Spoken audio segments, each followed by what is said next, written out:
Una noticia nos sorprendió esta mañana en nuestros medios. República de Cuba gana pleito en Londres. CRF no es acreedor del Estado cubano. Durante meses hemos seguido al detalle el proceso y junto al equipo legal de cubanos, de españoles, de ingleses, he tenido esa posibilidad de no pocos momentos importantes que han permitido llegar hasta este resultado de hoy. En ese grupo se han trazado estrategias, se han debatido ideas, ha primado la inteligencia colectiva y lo mismo allá en Londres, aquí en La Habana o en Madrid, la premisa principal ha sido una sola siempre: defender la verdad. En este proceso eran dos los demandados. CRF demandó al Banco Nacional de Cuba y demandó también a la República de Cuba. Cuando decimos República de Cuba estamos hablando del Estado, al Estado cubano. ¿Y por qué al Estado cubano? Bueno, pues lo demanda en su condición de garante del contrato del crédito original. Vamos a tratar de explicar esto, decirlo de otra manera. El crédito, el préstamo del que se está hablando, se otorgó al Banco Nacional de Cuba y el Estado en ese momento ocupó la posición de garante. Esto quiere decir que el Estado respaldaba la obligación de que el banco pagara la deuda. Cuando se produce un préstamo, la garantía soberana, ¿qué cosa es? La garantía soberana es un acto de confianza del Estado con el acreedor. No en todos los préstamos el Estado otorga su garantía. Cuando el Estado lo hace, ¿qué ocurre? Que está demostrando respeto hacia ese ente que otorgó el préstamo. La garantía soberana es entonces la obligación, vamos a entender así, garantía soberana, obligación del Estado de asumir el pago en caso de que el deudor no pague, no lo haga. Es fácil comprender que si el Estado se obliga a pagar una deuda a alguien y ese alguien cambia, el Estado tiene obligatoriamente que estar de acuerdo, que dar su consentimiento. Vamos a tratar de entenderlo con un ejemplo. Digamos que Juan le prestó dinero a Pedro. Pedro y Juan acordaron que si Pedro no puede pagar, entonces Julio, una tercera persona, va a ser el que pague. Si Pedro y Juan cambian algún detalle del negocio que ellos hicieron, el préstamo entre ellos, ¿usted cree que deberían avisarle a Julio? ¿O que Julio debe sencillamente acatar lo que ellos acuerden sin tomarlo en cuenta?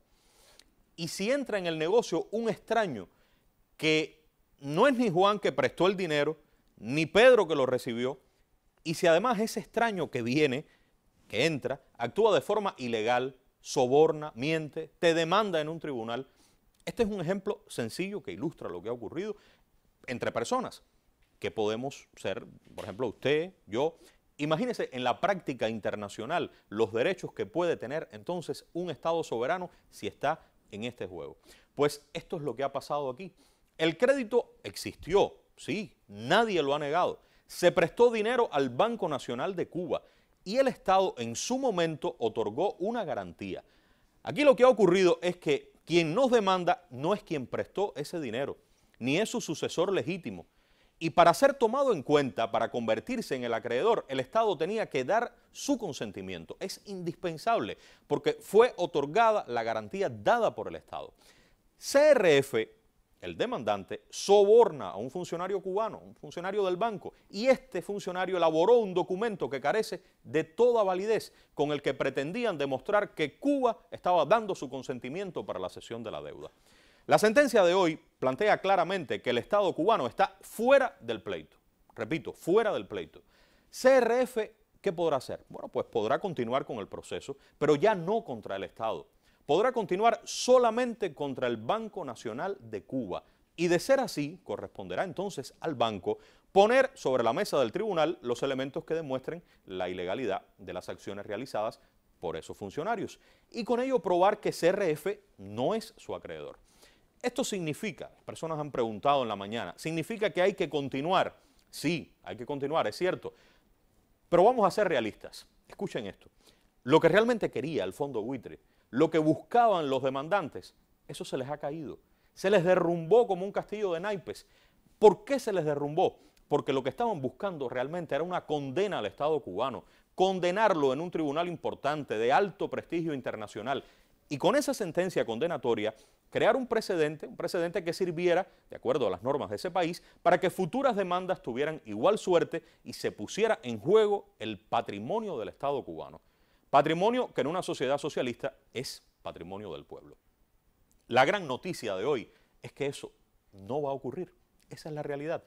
Esta mañana me dijo un importante profesor, me dijo, hay que ser muy tonto para creer que CRF ganó. Increíblemente, CRF lo está diciendo. No se asuste si lo lee, si lo ve, algunos medios lo están reflejando. Pero lo que aquí pasa es que la sentencia es pública. Sus más de 90 páginas ya aparecen en el sitio web del tribunal inglés. Mañana el ministro de Justicia va a comparecer ante nuestros medios. El ministro va a brindar más elementos, va a responder preguntas. Aquí no hay absolutamente nada que ocultar. Es una victoria de Cuba. Es una victoria de la verdad. El Estado cubano ha ganado el pleito en Londres. Muchas gracias.